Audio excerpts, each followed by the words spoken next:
ዜና እናሰማለን። በቅድሚያም አርዕስተ ዜና። ፕሬዚዳንት ትራምፕ ከሳውዲ ጋር የተደረሰውን የኒውክሌር ስምምነት ለምክር ቤት አቀረቡ። ህዳሴ ዘመኑ ቤተ መጻሕፍት የተሰየመላት የዘንድሮ የ12ኛ ክፍል ፈተና የሴቶች ከፍተኛ ውጤት ባለቤት። በሳውዲ ነሐሴ ላይ ብቻ ቢያንስ 60 ኢትዮጵያን ከዕፅ ጋር በተያያዘ ጥፋቶች መያዛቸውን ዘገባዎች አመላከቱ። በኔፓልና ቲቤት ድንበር ላይ በተከሰተ ድንገተኛ ጎርፍ 160 ሰዎች ሲሞቱ በመቶዎች የሚቆጠሩ ጠፉ። ቦዲ ቢልደሮች በወጣትነታቸው እየሞቱ ያሉት ለምንድን ነው? በርካታ ምዕራባውያን ሀገራት በአፍሪካ ህብረት ለሚመራው የሰሜን ኢትዮጵያ የማሸማለቅ ጥረት ድጋፋቸውን ገለጹ። ዜናዎችን በዝርዝር እናሰማለን። ክብሯትና ክብሯን ይህ ዓለም አቀፋዊ ዜና ለሁሉም እንዲዳረስ ላይክና ሼር እያደረጋችሁ ለምታደርጉት ትብብር እናመሰግናለን። ወደ ዝርዝር ዜናዎች። የዶናልድ ትራምፕ አስተዳደር ከሳውዲ አረቢያ ጋር የተደረሰውን የሰላማዊ ኒውክሌር ትብብር ስምምነት እንዲገመግም ለአሜሪካ ኮንግረስ አስተላለፈ። በዚህም አገሪቱ ከሳውዲ ጋር የተፈራረመችው ኒውክሌር ስምምነት በአሜሪካ የአውቶማቲክ ኢነርጂ ሕግ መሰረት የሚገመገምበት ሂደት እንዲጀመር ያደርጋል። በኔፓል ድንገተኛ የጎርፍ አደጋ የሞቱ ሰዎች ቁጥር ከ300 በላይ መድረሱ ተገለጸ። የኔፓል ፖሊስ አገሪቱን ከቲቤት ጋር በሚያዋስናት ድንበር አካባቢ የሚገኙ መንደሮችን ጠራርጎ በወሰዳቸው ድንገተኛው የጎርፍ አደጋ የሞቱ ሰዎች ቁጥር 332 መድረሱን ይፋ አደረገ። ፖሊስ አብዛኞቹ ሟቾች የውጭ ሀገር ዜጎች መሆናቸውን አስታውቆ ከ900 በላይ ሰዎች የደረሱበት አለመታወቁን ገልጸዋል። በቲቤት 3 ሰዎች መሞታቸውና ቢያንስ 558 ሰዎች የደረሱበት አለመታወቁ የቻይና ብሔራዊ መገናኛ ብዙሃን ዘግበዋል። ነገር ግን ያሉበት ያልታወቁ ሰዎች ቁጥር የኔፓል ፖሊስ ይፋ ያደረገው መረጃ ውስጥ ስለመካተቱ የታወቀ ነገር የለም። 2 የጀርመን አየር ማረፊያ ሰራተኞች በአውሮፕላን በመጣ ወባ ምክንያት ሕይወታቸው አለፈ። በጀርመን ፍራንክፈርት የአየር ማረፊያ በተከሰተ ያልተለመደ የወባ ወረርሽኝ 6 ሰራተኞች ተይዘው 2ቱ ሕይወታቸው አልፈዋል። ትራምፕ ከኢራኑ ጠቅላይ መሪ ሞጂታባ ኻሜኒ ሞተዋል መባሉን እንደማያምኑ ተነገረ። የአባታቸውን መገደል ተከትሎ የኢራን ጠቅላይ መሪ የሆኑት ሙጂታባ ኻሜኒ ያሉበት ሁኔታ ለመታወቁን ተከትሎ ሞተዋል እየተባለ የሚናፈሰውን ወሬ እንደማያምኑ ፕሬዚዳንት ዶናልድ ትራምፕ ተናገሩ። በቀጥታ በተደረገ የስልክ ቃለ ምልልስ ላይ ሞጂታባ ሞተዋል ብዬ አላስብም ያሉት ፕሬዚዳንት ትራምፕ የኢራን መሪ ከባድ ጉዳት እንደደረሰባቸው ግን ጠቁመዋል። የሰውነቱ ግራ ክፍል፣ እጁ፣ እግሩ ሁሉም በጣም ከባድ ጉዳት ደርሶበታል፣ ግን ሞቷል ብዬ አላስብም ብለዋል። ሞጂታባ ሞተው ከሆነ ኢራን ባለስልጣናት የሚያደርጉት ሁሌ በሕይወት እንዳሉ የማስመሰል ነው። ነገር ግን በወሳኝ ጉዳዮች ላይ እንደሚያማክሯቸውና ውሳኔያቸውን እንደሚቀበሉ ትራምፕ ጠቅሰዋል። አሜሪካ በወታደር እርምጃ ይልቅ ኢራን ላይ የምጣኔ ሀብት ዘመቻን ወደ ማጠናከር አዘንብላለች። ከቴህራን ጋር የንግድ ግንኙነት ያላቸውን ሀገራት ትስስራቸውን ለማቋረጥ ፈቃደኛ ካልሆኑ ኢኮኖሚያዊ ቅጣቶች እንደሚጠብቋቸው አስጠንቅቃለች። አሜሪካ ተጨማሪ የጦር መርከብ ወደ መካከለኛው ምስራቅ ልታሰማራ ነው። ከኢራን ጋር ፍጥጫ ውስጥ የምትገኘው አሜሪካ 5000 የሰራዊት አባላት የሚይዘውን ግዙፉን የባህር ኃይል አውሮፕላን ተሸካሚ መርከብ ዩኤስኤ ቴዎዶር ሩዝቬልትን በተጨማሪ ወደ መካከለኛው ምስራቅ ልታሰማራ እንደሆነ ታውቋል።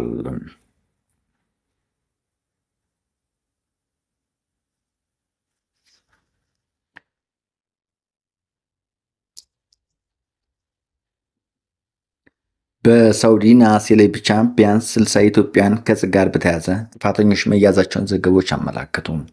ከዕፅ ጋር በተያያዘ ጥፋቶች የሚፈረድባቸው ሰዎች በሞት እየቀጠች ባለችው ሳውዲ አረቢያ ውስጥ በነሐሴ ወር ብቻ ጫትን ጨምሮ የተለያዩ ዕፆችን በማጓጓዝ የተጠረጠሩ ቢያንስ 60 ኢትዮጵያን በቁጥጥር ስር መዋላቸውን ዘገቦች አመላከቱ። የሳውዲ የድንበር ጥበቃ ጠቅላይ ዳይሬክተር 12ቱ ኢትዮጵያን በቁጥጥር ስር የዋሉት ጃዛና አስሪ በተባሉ ግዛቶች ውስጥ በተካሄዱ 3 ዘመቻዎች እንደሆነ ሳውዲ ጋዜት የተባለው አጋሪቱ ጋዜጣ ዘግቧል። ሪያድ ግዛት ውስጥ ደግሞ የተከላከለ መድኃኒት ሲያስተዋውቁ ነበሩ የተባሉ ሌሎች 3 ኢትዮጵያውያን መያዛቸውን የአልፍሪያድ ዘገባ ያሳያል። ተጠርጣሪዎችን በቁጥጥር ስር የዋሉት የሳውዲ አረቢያ ከዕፅ ጋር በተያያዙ ክሶች ምክንያት በተፈረደባቸው ኢትዮጵያውያን ላይ ተከታታይ የሞት ቅጣት እየፈጸመች ባለበት በአሁኑ ወቅት ነው። ባለፈው ሐምሌና ሰኔ ወራት በቀናት ልዩነት ኢትዮጵያውያን ላይ የሞት ቅጣቶች ተፈጻሚ ሆነዋል። ከጥር ወዲህ ቢያንስ 17 ኢትዮጵያውያን በሞት መቀጣታቸውን ዓለም አቀፋዊ የሰብአዊ መብት ተሟጋች ሂውማን ራይትስ ዋች ሐምሌ ላይ አስታውቋል። ቢቢሲ እንደዘገበው በአሁኑ ሰዓትም 200 የሚደርሱ ኢትዮጵያውያን የሞት ቅጣት ተፈርዶባቸው እስር ላይ እንደሚገኙ በስፍራው የሚገኙ ምንጮች ለቢቢሲ ተናግረዋል። በዘንድሮው የሴቶች የ12ኛ ክፍል ፈተና ከሴቶች አንደኛ የወጣችው ህዳሴ ዘመኑ ቤተ መጻሕፍት በስሟ ተሰየመላት። ዘገባው የቢቢሲ ነው። ወደ ትንታኔው እናልፋለን። በ2018 ዓ.ም የ12ኛ ክፍለ ሀገር አቀፍ መልቀቂያ ፈተና ከወሰዱ ከ550 ሺህ በላይ ተማሪዎች መካከል 12.8 በመቶ ወይም 70,544 ተማሪዎች የማለፊያ ውጤት ማስመዝገባቸውን ትምህርት ሚኒስቴር አስታውቋል። በዘንድሮ ፈተና ከፍተኛ ውጤት በተፈጥሮ ሳይንስ 591.64 ሲሆን ይህን ውጤት ያስመዘግበው በኦሮሚያ ልማት ማህበር ኦልማ ልዩ አዳሪ ትምህርት ቤት የተማረው ጀላል ግርማ ነው። ከሴቶች ከፍተኛ የሆነው ውጤት ደግሞ በአማራ ክልላዊ መንግስት በአዊ ብሔረሰብ አስተዳደር እንጅባራ ከተማ አገው ምድር ትምህርት ቤት ተማሪዋ ህዳሴ ዘመኑ 583.03 በማምጣት አስመዝግባለች። በአዊ ብሔረሰብ አስተዳደር እንጅባራ ከተማ የተወለደችው ህዳሴ የአንደኛና ሁለተኛ ደረጃ ትምህርቷን በከተማ በሚገኝ የመንግስት ትምህርት ቤት መከታተሏን ታስረዳለች። የዘንድሮ ውጤት ህዳሴ ለመጀመሪያ ጊዜ ያስመዘገበችው የትምህርት ስኬት አይደለም። የ11ኛ ክፍል ተማሪ ያለች 99.67 በማምጣት ከፍተኛ ውጤት በማስመዝገቧ በስሟ ቤተ መጻሕፍት ተሰይሞላታል። ህዳሴ ቤተ መጻሕፍት የሚል ከ28 ዓመታት በፊት የተመሰረተው አገው ምድር አጠቃላይ ከፍተኛ ሁለተኛ ደረጃ ትምህርት ቤት ከፍተኛ ውጤት ባስመዘገቡ ተማሪዎች ስም ቤተ መጻሕፍት የመሰየም ልምድ አለው። ህዳሴ ቤተ መጻሕፍት እንዲሰየምላት ያደረገው የ11ኛ ክፍል ውጤቷ በትምህርት ቤቱ ታሪክ የተመዘገበ ከፍተኛው ነጥብ መሆኑን ታስታውሳለች። ትምህርት ቤቷ በወቅቱ የሰጣት ይህ እውቅና ሙሉ በሙሉ ያልተጠበቀችው እንደነበርም ትናገራለች። የ12ኛ ክፍል ፈተና ከፍተኛ ውጤት ማምጣቷን ስትሰማም ያልጠበቀችው ደስታ እና ድንጋጤ እንዳስተናገደች ለቢቢሲ ገልጻለች። ህዳሴ በአዲስ አበባ የሳይንስና በቴክኖሎጂ በምህንድስና በሂሳብ ኤስቲኤም መስኮች ላይ የሚሰጥ ስልጠና አጠናቃ ወደ እንጅባራ ስትመለስ ጓደኞቿ ደውሎ ያስመዘገበችውን ውጤት እንደነገሯት አስረድታለች። ጥሩ ውጤት እንደሚመጣ ጠብቄያለሁ፣ ግን ደግሞ ከሀገር አቀፍ ደረጃ እንደዚህ ከሴቶች አንደኛ የሚለውን ከፍተኛ ውጤት አልጠበቅኩም ነበር ስትል ለቢቢሲ ተናግራለች። የተሰማትን ስሜትም በእንባ የታጀበ ነበር ስትል ገልጸዋለች። ህዳሴ እንደምትናገረው ይህን ውጤት ያስገኝላት የምትከታተለው የጥናት ዘዴ ነው። በተለይ ባዮሎጂና ኬሚስትሪን የመሳሰሉ ትምህርቶች ቪዲዮ በመመልከት መማር እንደሚቀላት ታስረዳለች። በተጨማሪም በዓመቱ ውስጥ ማጠናቀቅ ያለባትን ትምህርት ወደ ሳምንታት ቀናት በመከፋፈል እንደምትዘጋጅ ትገልጻለች። ህዳሴ ይህን ውጤት ያስመዘገበችው 3 ዓመት የደፈነው የአማራ ግጭት የክልሉን ከትምህርት ስርዓት ጫና ውስጥ በከተተበት በዚህ ሁኔታ ነው። በግጭቱ ምክንያት በአዊ ብሔረሰብ አስተዳደር የሚገኙ በርካታ ትምህርት ቤቶች ተዘግተው መቆየታቸውን የዞኑ አስተዳደር በዚህ ሳምንት አስታውቋል። ይህ ሁኔታ ህዳሴ ነቅቷል። በግጭቱ ምክንያት ትምህርቷን ሙሉ በሙሉ በትምህርት ቤት መከታተል አስቸጋሪ ሆኖባት እንደነበር ታስታውሳለች። በተለይም የ10ኛ ክፍል እያለች ትምህርት ቤት የማትሄድባቸው ቀናት እንደነበሩ ትናገራለች። የሆነ ሆነ ቀን ትምህርት ቤቱ የሚዘጋበት ቀን አለ ስትል በወቅቱ የነበረውን ሁኔታ ታስታውሳለች። የ11ኛና 12ኛ ክፍል ትምህርቷን በምትከታተልበት ወቅትም በአካባቢው ስጋት እንደነበረ አንስታለች። ህዳሴ 12ኛ ክፍልን በስሟ የተሰየመው ቤተ መጻሕፍት የሚገኝበት ትምህርት ቤት ብትማርም ለንባብ የምትመርጠው ግን ቤቷ እንደሆነ ትናገራለች። እውነቱን ለመናገር ያን ያህል ቤተ መጻሕፍት ተጠቃሚ አልነበርኩም፣ ምክንያቱም ቤተሰቦቼ በቤት ውስጥ ምቹ የሆነ ሁኔታ ፈጥረውልኛል ትላለች። ትምህርት ላይ ካደረገችው ጥረት ባሻገር ከቤተሰቦቿ ያገኘችው ድጋፍን ለውጤቷ መሰረት መሆኑን አባቷ ዶክተር ዘመኑ ምረት ይናገራሉ። አባቷ ዶክተር ዘመኑ በእንጅባራ ዩኒቨርሲቲ የረዳት ፕሮፌሰርና የፊዚክስ መምህር ናቸው።